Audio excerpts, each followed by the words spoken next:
This is week 2 of our series, I've been meaning to ask.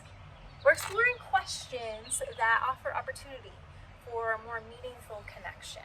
And this week's question is, where does it hurt?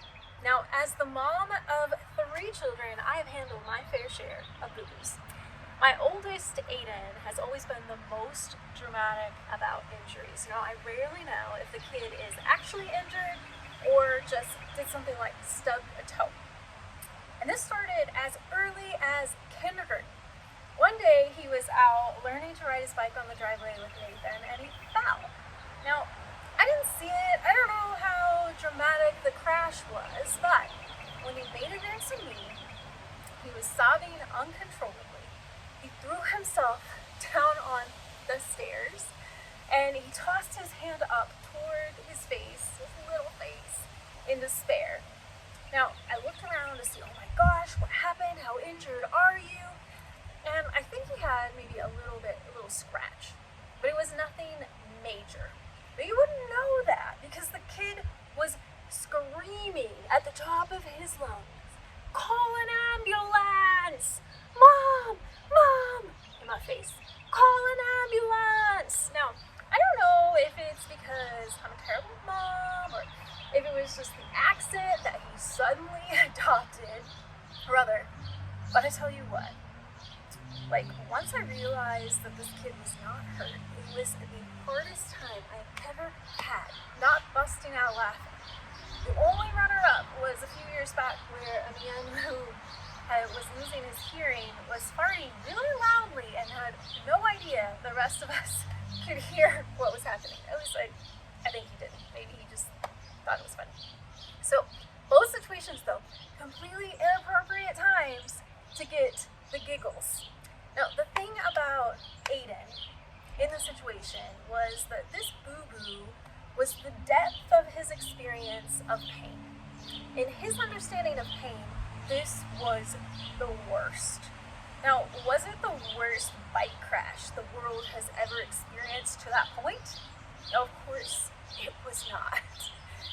But we only understand pain from the depth of the well that we have experienced it. Your well is different than mine. Aiden's well was different from mine in that moment. And I had to recognize, to him, this was a big deal. To him, this was really painful. Now, it doesn't matter the depth of your well of oppression. Your well will feel as intense at its bottom as the bottom of anyone else's well will feel for them. Remember that. When you're at the bottom of your well, it's going to be just as intense as when someone else is at the bottom of their well, but the circumstances are going to be different. So, once I gained composure, I needed to remember this was his well. It was the bottom. It was scary for him. It was painful for him. This was the most pain he had ever experienced. He had no idea, nor would he have cared as a kindergartner, that other people might have felt more pain, even just doing the same thing that he did on his little bike without training wheels. Now, as older human beings, we have the opportunity to expand our context of our understanding of human suffering, so we can show up in more radically just and caring ways. And we do that by asking ourselves and others, where does it hurt? Each one of us has experienced pain and suffering in our lives. It's a universal human experience that connects us all. However, in order to truly connect and cultivate compassion, we must first be curious about the pain that others carry and the pain that we carry ourselves. It's about bearing witness to pain in the world, because if we can bear witness, eventually something can be done about it. There's not a lot we can do about things that haven't been voiced, that we haven't noticed, that we haven't recognized. So, let's look to Scripture to find some wisdom and guidance for this journey of compassion for ourselves and others. I want you to imagine in your mind's eye a woman named Hannah. Now, in the book of 1 Samuel, Hannah's pain is vividly portrayed. She's married to a man named Elkanah, who also has another wife named Peninnah. Now, Hannah's deep longing for a child goes goes unfulfilled, and her pain is ignored, it's diminished, and it's even mocked by Peninnah. I can't even imagine being in this situation. How annoying, how frustrating it would be. Let's not even go into the whole, sister-wife situation, right? Hannah, however, refuses to allow her pain to consume her on the inside. She creates space to bear her pain before God. So let's take a look at 1 Samuel chapter 1, and we're going to start in verse 3 and go through 18. And it says, "Year after year, this man went up from his town to worship and sacrificed to the Lord Almighty at Shiloh, where Hophni and Phinehas, the two sons of Eli, were priests of the Lord. And whenever the day came for Elkanah to sacrifice, he would give portions of the meat to his wife, Peninnah, and to all her sons and daughters. But to Hannah he gave a double portion, because he loved her. And the Lord had closed her womb. Because the Lord had closed Hannah's womb, her rival kept provoking her in order to irritate her. And this went on year after year. When Hannah went up to the house of the Lord, her rival provoked her. She wept and would not eat. Her husband Elkanah would say to her, 'Hannah, why are you weeping? Why don't you eat? Why are you downhearted? Don't I mean more to you than 10 sons?' Now, just a note here, Elkanah didn't get it. He didn't understand that the depth of her well of suffering was different than his own. She was at the bottom of her well, and she was crying out. It's so important for us to recognize when others are in that space that many of us have been before. Okay, here we go. Verse 9. Once when they had finished eating and drinking in Shiloh, Hannah stood up. Now Eli the priest was sitting on his chair by the doorpost of the Lord's house. And in her deep anguish, Hannah prayed to the Lord, weeping bitterly. And she made a vow, saying, 'Lord Almighty, if you will only look on your servant's misery and remember me, and not forget your servant, but give her a son, and then I will give him to the Lord for all the days of his life, and no razor will ever be used on his head.' And as she kept on praying to the Lord, Eli observed her mouth. Hannah was praying in her heart, and her lips were moving, but her voice was not heard. Eli thought she was drunk and said to her, 'How long are you going to stay drunk? Put away your wine.' 'Not so, my lord,' Hannah replied. 'I am a woman who is deeply troubled. I have not been drinking wine or beer. I was pouring out my soul to the Lord. Do not take your servant for a wicked woman. I have been praying here out of my great anguish and grief.' And Eli answered, 'Go in peace, and may the God of Israel grant you what you have asked of him.' She said, 'May your servant find favor in your eyes.' Then she went her way and ate something, which makes everyone feel better, and her face was no longer downcast." Now, friends, Eli is obviously a prophet, not a shepherd, not a caretaker. This poor woman has been coming to this place for years, and as far as we know, he hasn't engaged her in a conversation about why she is so upset. How long has she been carrying this weight without someone saying to her, 'I see you'? And how many of us are hurting in silence, hiding our pain? We believed it to be shameful. And maybe we have been taught that certain afflictions are not for polite company. And we have learned the painful, practiced art of smiling through platitudes. Maybe our pain has been invalidated or ignored so many times that we begin to believe there truly is something disgraceful about our feelings or experiences. And maybe it feels easier to bury our emotions for fear of how they will be perceived. Now, in the book of Samuel, Hannah has been belittled, patronized, and provoked for her infertility, a bodily condition over which she has no control. And some of us, like Hannah, may be all too familiar with the particular grief of infertility.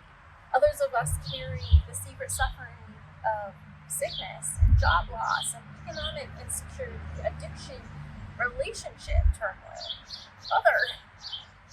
What would we say as a collective stop to ask us, where does it hurt? And then they acknowledge the validity of our answers, no matter where we are, what the well looks like, how deep it is, how it impacts us. Would we, like Hannah, be able to share our pain with a humble and dignified honesty that trusts that there is no right or proper way to feel? Would such honesty with our own hurts and disappointments allow us to be more present to others' afflictions as well? Well, Hannah finds some peace after she explains her feelings in her own words, and she is finally respectfully acknowledged by Eli. And even as Eli himself is not able to provide an immediate solution for Hannah, he is able to accept her hurting and pray for her. Eli does not have to solve anything to be present. And I think that's important to note. Perhaps there are times when we don't ask, where does it hurt? Because we're afraid of the expectation that we might have to do something about it. And maybe we are too deep into the well of our own suffering to be able to do much of anything for others. Have you been there? I have.